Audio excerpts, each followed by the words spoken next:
Hello friends, आज આપણે બનાવીશું પંજાબી સ્ટાઇલમાં પનીર મસાલા। સૌપ્રથમ કડાઈમાં થોડું ઘી લઈને 400 ગ્રામ પનીરના ક્યુબ કરીને શેલો ફ્રાય કરી લઈશું।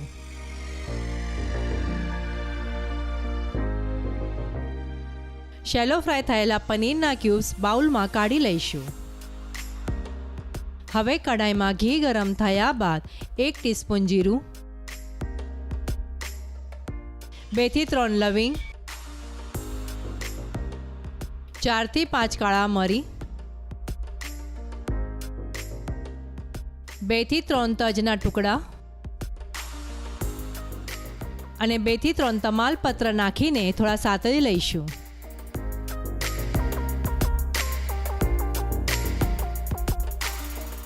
ત્યારબાદ એમાં 2 ઝીણી સમારેલી ડુંગળી નાખીને આ ડુંગળીને ટ્રાન્સપરન્ટ થવા દઈશું।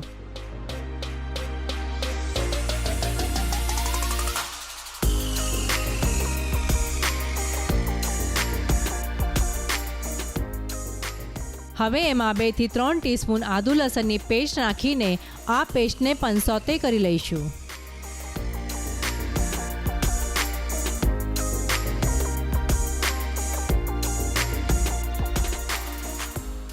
બે થી 3 ટામેટાની પ્યુરી નાખીને આ પ્યુરીને કૂક થવા દઈશું।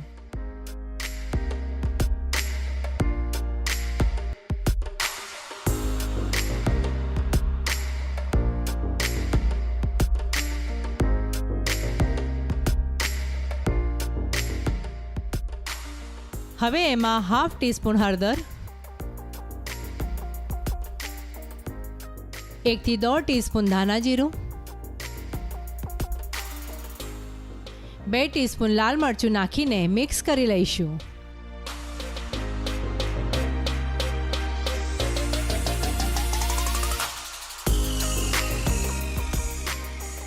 હવે એમાં હાફ કપ દહીં નાખીને હલાવી લઈશું। રસોઈ કરતી વખતે આપણે ઉતાવળમાં હોઈએ છીએ।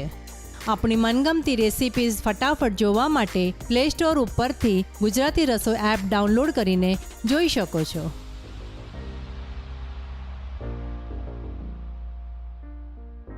હવે જરૂરિયાત પ્રમાણે પાણી નાખીને મિક્સ કરી લઈશું।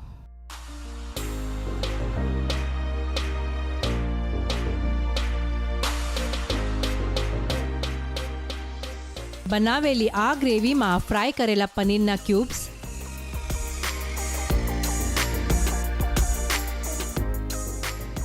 અને સ્વાદ પ્રમાણે મીઠું નાખીને હલાવી લઈશું।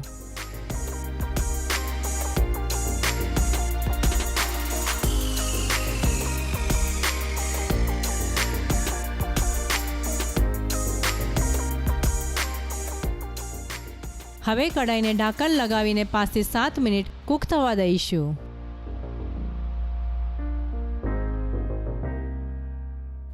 ત્યારબાદ એમાં 1 ટીસ્પૂન ગરમ મસાલો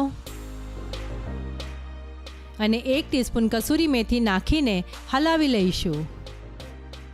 કસૂરી મેથી નાખવાથી પનીર મસાલાનો ટેસ્ટ ઘણો જ અલગ અને સરસ આવશે। ફરીથી કડાઈને ઢાંકણ લગાવીને 2 થી 3 મિનિટ કૂક થવા દઈશું। પંજાબી સ્ટાઇલમાં પનીર મસાલા ખાવા માટે તૈયાર છે। આ શાક ગરમા ગરમ પરોઠા સાથે સર્વ કરીશું।